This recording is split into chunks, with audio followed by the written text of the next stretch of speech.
2020. I am just so done with it.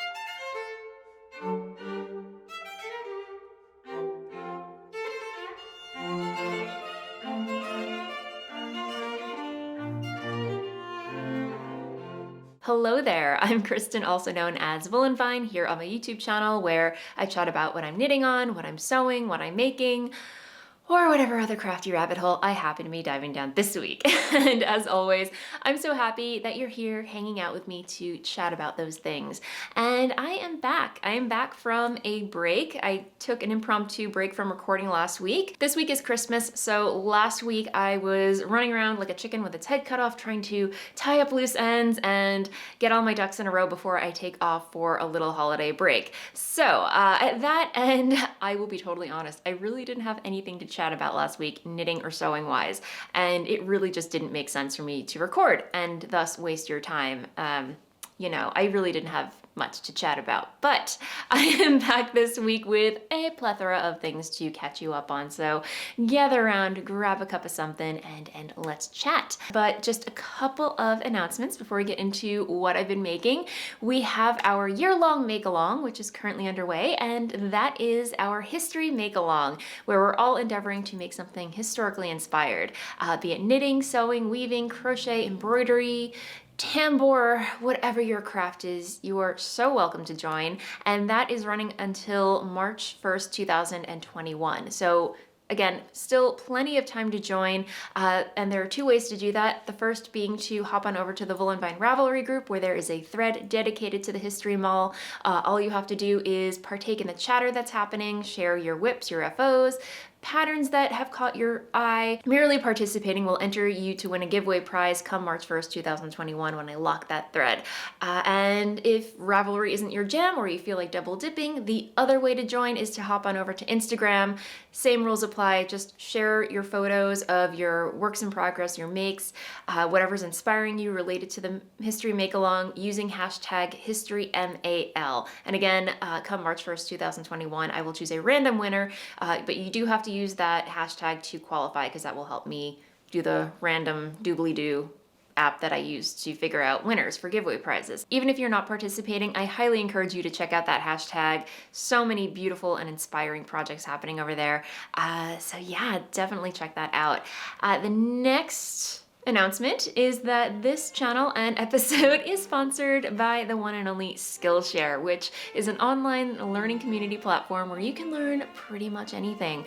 I use Skillshare all the time, be it for my small business, Voolenvine Yarns, when I need to brush up on small business management or social media marketing or anything that I need to know in the moment for my small business, finances, taxes. It's on Skillshare.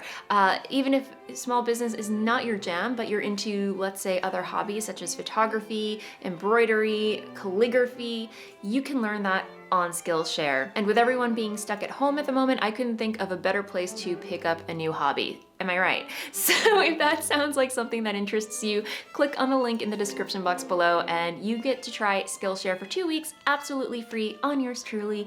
You're welcome, and thank you, Skillshare.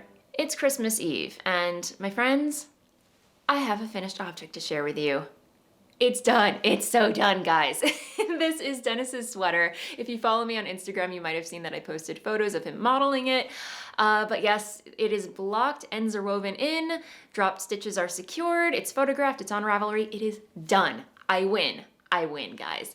It's done. So here it is in all its finished glory. I will pop some photos of Dennis actually wearing it here so you can see what it looks like in action.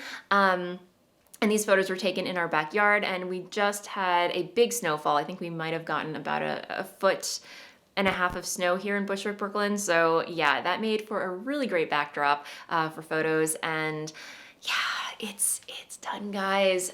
This is the basic Raglan pullover by Locatelli. I believe she designed it for, well, I don't believe she did. She did design it for Madeline Tosh Yarns, and I could not recommend this pattern more. it was just such a pure joy to knit. I literally breezed through the entire thing, and I want to say about a little, maybe a month, a little over a month maybe. I cranked this thing out like nobody's business, and I'm so proud of myself because if you've been following this podcast for quite some time, you know that I've had a handful of starts and stops when it comes to knitting a sweater for Dennis. And this is the first sweater that I've completed for Dennis in maybe over 10 years.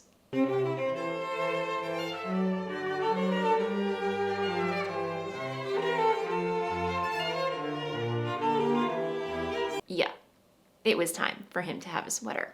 And he's very happy with it. He loves it.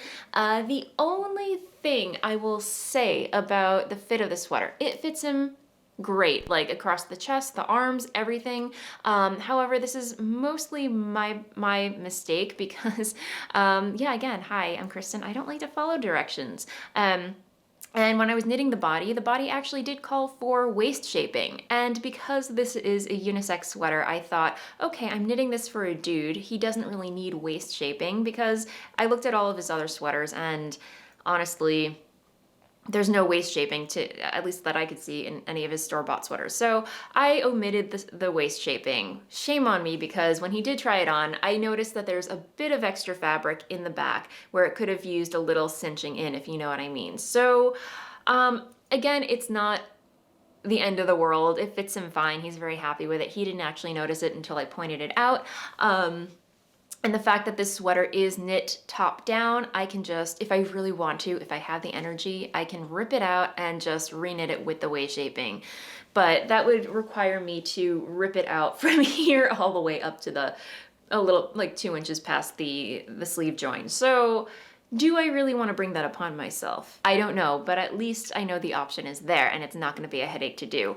The other thing I probably would have done is added a little bit more short row shaping in the back. In hindsight, I should have taken into account that Dennis does have very broad shoulders and kind of a rounded back, or a long back, I should say. It is a little rounded, but it's mostly long, more long than rounded, I should say. So yeah, I might have gone ahead and added maybe a couple more rows of short row shaping.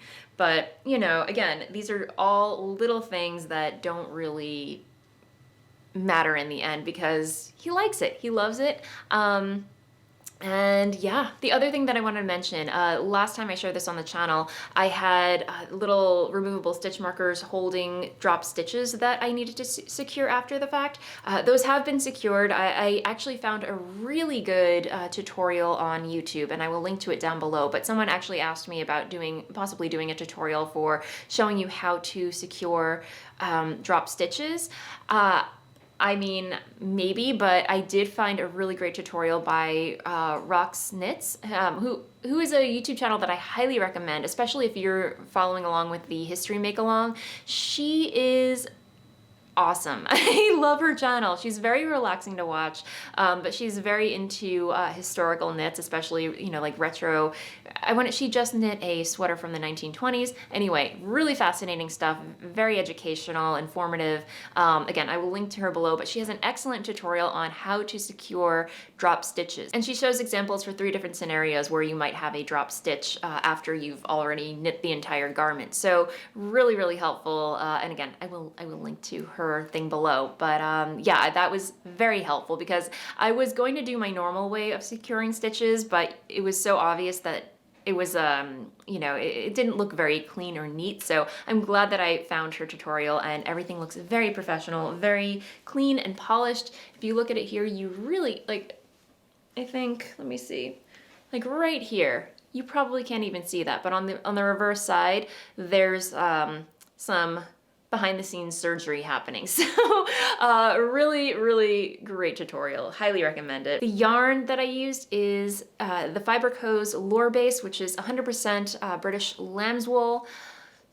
so lovely to work with. Highly recommend it. It's nice and soft and a little bit of tooth to it. I will say it's not the softest yarn. While it is very soft, there is, I want to say, like a layer of toothiness to it, if that makes any sense. So it is, I could see if you wore it just with nothing on underneath, it would be a little scratchy on your skin. So you might want to add like a t-shirt or something under if you are planning to knit a garment with this wool. But it's so lovely. The colorway is called Bold.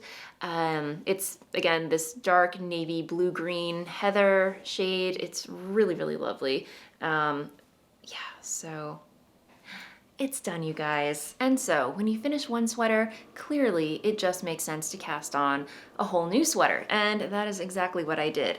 And I want to say thank you so much to everybody who chimed in about my little conundrum when it came to choosing yarns for Andrea Mowry's Junction pullover that I was thinking about casting on. Last episode, I was humming and hawing over what spin cycle yarn to use. The ones that I was considering were just too blue for my liking. Some of you said I should destash the yarn. Some of you said I should just go with it. Some of you said I should mix the yarns. Anyway, I am having analysis paralysis when it comes to that project, so I'm just gonna table it for now until I find the perfect yarns, because I feel like the excitement has come and gone with casting on that project, and the yarns just aren't speaking to me. So I am going to destash those yarns because they're just too blue for me. Again, it's not blue's fault. I just don't wear. I love blue. Blue is a gorgeous color. It has its place, but for me personally, I just don't like wearing it. So